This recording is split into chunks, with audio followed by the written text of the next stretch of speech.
بھٹو ایک نہیں ہے، دو ذوالفقار علی بھٹو ہے، ایک جو یہاں کھڑا ہے اور دوسرے آپ، ہر ایک آپ میں گولی مار جائے مار دو، میرے پاس کوئی بلٹ پروف ایکس نہیں ہے، آپ فیصلہ کرو، آپ فیصلہ کرو۔ نثار میں تیری گلیوں پہ ہے وطن کہ جہاں چلی ہے رسم کہ کوئی نہ سر اٹھا کے چلے۔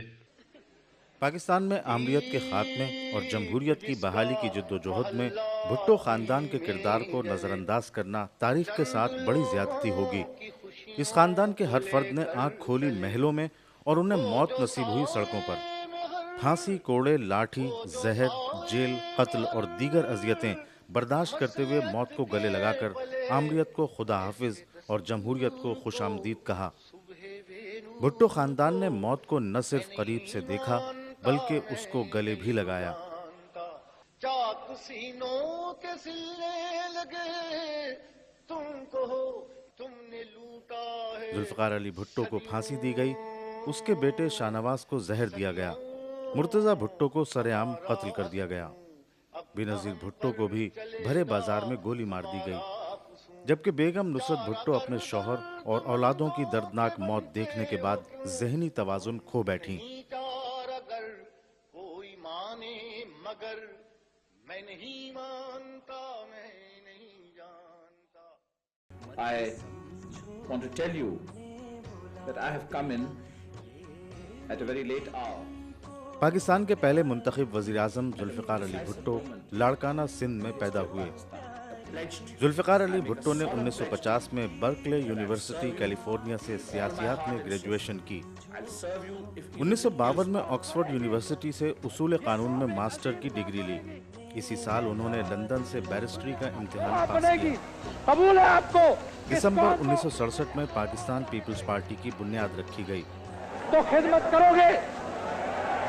1970 کے عام انتخابات میں پیپلز پارٹی نے مغربی پاکستان میں نمایاں کامیابی حاصل کی۔ اور جدوجہد کرو گے، ایمان سے کرو گے، خدا کی قسم کرو گے۔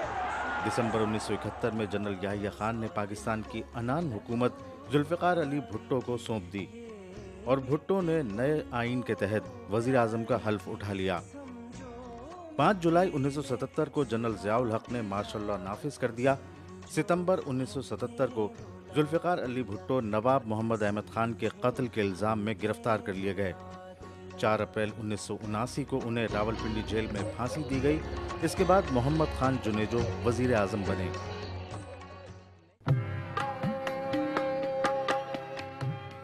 ذوالفقار علی بھٹو کی صاحبزادی بے نظیر بھٹو کو گھر میں نظر بند کر دیا گیا۔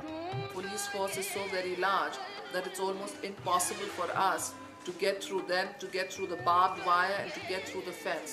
انہوں نے 18 ماہ تک قید اور نظر بندی کی مشکلات کے ساتھ ساتھ آمرانہ اقدام کے خلاف جدوجہد جاری رکھی۔ 1981 میں مارشل لاء کے خاتمے اور جمہوریت کی بحالی کے لیے MRD کے نام سے اتحاد بنایا گیا، جس میں آمریت کے خلاف بھرپور جدوجہد شروع کی گئی۔ 1983 میں بے نظیر بھٹو کو جیل سے رہائی ملی، جس کے بعد انہوں نے 2 سال تک برطانیہ میں جلا وطنی کی زندگی گزاری۔ بے نظیر بھٹو 21 جون 1953 میں سندھ میں پیدا ہوئیں۔ انہوں نے آکسفورڈ یونیورسٹی سے فلسفہ، معاشیات اور سیاسیات میں MA کیا۔ 18 جولائی 1985 میں شاہ نواز بھٹو فرانس میں زہر خورانی سے قتل کر دیے گئے۔ اپریل 1986 کو بے نظیر بھٹو پاکستان واپس لوٹی تو لاہور ایئرپورٹ پر ان کا فقید المثال استقبال کیا گیا۔ بے نظیر بھٹو نواب شاہ کی اہم شخصیت اور ایک بلوچ قبیلے کے سردار حاکم علی زرداری کے بیٹے آصف علی زرداری سے رشتہ ازدواج میں منسلک ہو گئیں، جو ان کی شہادت کے بعد پاکستان کے صدر منتخب ہو گئے۔ 18 اگست 1988 میں ضیاء الحق طیارے کے حادثے میں ہلاک ہو گئے تو ملک میں سیاسی تبدیلی کا دروازہ کھلا۔ سینٹ کے چیئرمین غلام اسحاق خان کو قائم مقام صدر بنا دیا گیا۔ انہوں نے 90 دن میں انتخابات کروانے کا اعلان کیا۔ 16 نومبر 1988 کو ملک میں عام انتخابات ہوئے۔ قومی اسمبلی میں سب سے زیادہ نشستیں پیپلز پارٹی نے حاصل کیں اور بے نظیر بھٹو نے 2 دسمبر 1988 میں 35 سال کی عمر میں ملک کی پہلی خاتون وزیر اعظم کے طور پر حلف اٹھایا۔ اگست 1990 یعنی 20 ماہ بعد صدر غلام اسحاق خان نے بے نظیر بھٹو کی حکومت کو بدعنوانی کے الزامات کے تحت برطرف کر دیا۔ 2 اکتوبر 1990 کو ملک میں نئے انتخابات ہوئے جس میں بے نظیر حکومت کی مخالف جماعتوں نے اسلامی جمہوری اتحاد کے نام سے الائنس بنایا، جس نے انتخابات میں اکثریت حاصل کی۔ ان انتخابات کے نتیجے میں نواز شریف وزیر اعظم بن گئے جبکہ بے نظیر بھٹو قائد حزب اختلاف بن گئی۔ 1993 میں صدر غلام اسحاق خان نے نواز شریف کی حکومت کو سنگین الزامات کے باعث برطرف کر دیا، جس کے بعد اکتوبر 1993 میں عام انتخابات ہوئے جس میں پیپلز پارٹی اور اس کی حلیف جماعتیں معمولی اکثریت سے کامیاب ہوئیں اور بے نظیر ایک مرتبہ پھر وزیر اعظم بن گئیں۔ پیپلز پارٹی حکومت کے دوران بے نظیر بھٹو کے بھائی میر مرتضی بھٹو کو کراچی کے علاقے کلفٹن میں پولیس مقابلے میں مار دیا گیا۔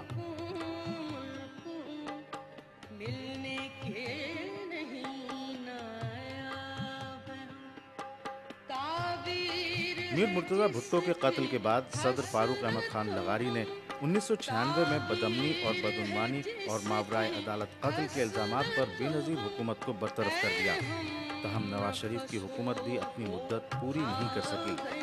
1999 کو جنرل پرویز مشرف نے اقتدار پر قبضہ کر لیا۔ 18 اکتوبر 2007 کو بے نظیر بھٹو پاکستان آئیں تو ان کا کراچی ایئرپورٹ پر فقید المثال استقبال کیا گیا۔ بے نظیر بھٹو کا کارواں شارع فیصل پر مزار قائد کی جانب بڑھ رہا تھا کہ اچانک زوردار دھماکے ہوئے جس کے نتیجے میں 180 افراد کو موت کی نیند سلا دیا گیا جبکہ سینکڑوں زخمی ہو گئے۔ اس دوران بے نظیر کو بحفاظت بلاول ہاؤس پہنچا دیا گیا۔ 27 دسمبر 2007 کو جب بے نظیر بھٹو لیاقت باغ میں عوامی جلسے سے خطاب کرنے کے بعد لوگوں کے نعروں کے جواب دے رہی تھی تو نامعلوم دہشت گرد نے ان پر فائرنگ کر دی۔ بے نظیر بھٹو کو زخمی حالت میں راولپنڈی جنرل اسپتال لایا گیا جہاں وہ زخموں کی تاب نہ لاتے ہوئے جاں بحق ہو گئیں۔ انسان ہے کہ سہمے بیٹھے ہیں خونخوار درندے ہیں۔ بے نظیر بھٹو کی ہلاکت کے بعد پاکستان پیپلز پارٹی نے انتخابات میں حصہ لیا اور بھاری اکثریت سے حکومت بنائی جس کے نتیجے میں یوسف رضا گیلانی وزیر اعظم اور آصف علی زرداری صدر منتخب ہو گئے۔ بے نظیر بھٹو کے حکومتی دور میں میر مرتضی بھٹو کے قتل کے بعد بیگم نصرت بھٹو اپنا ذہنی توازن کھو بیٹھیں۔ 23 اکتوبر 2011 کو بیگم نصرت بھٹو انتقال کر گئیں۔ بیگم نصرت بھٹو کو ان کے شوہر ذوالفقار علی بھٹو کی شہادت اور دونوں بیٹوں کی موت نے بھی کافی کمزور کر دیا تھا، لیکن میر مرتضی بھٹو کے قتل نے انہیں ذہنی طور پر مفلوج کر دیا۔ ذہنی عدم توازن کے باعث انہیں بے نظیر بھٹو کی شہادت سے لا علم رکھا گیا تھا۔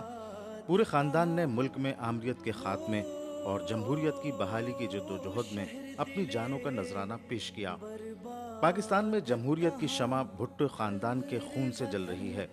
یہ شمع زیادہ وقت شاید نہ جلے کیونکہ ملک میں ایک مستحکم اور مضبوط جمہوریت کی شمع کی ضرورت ہے۔ اس کے لیے ایک اور سیاسی قیادت کی قربانیاں دینے کی ضرورت ہے، مگر شاید اس کا جواب نفی میں آئے گا۔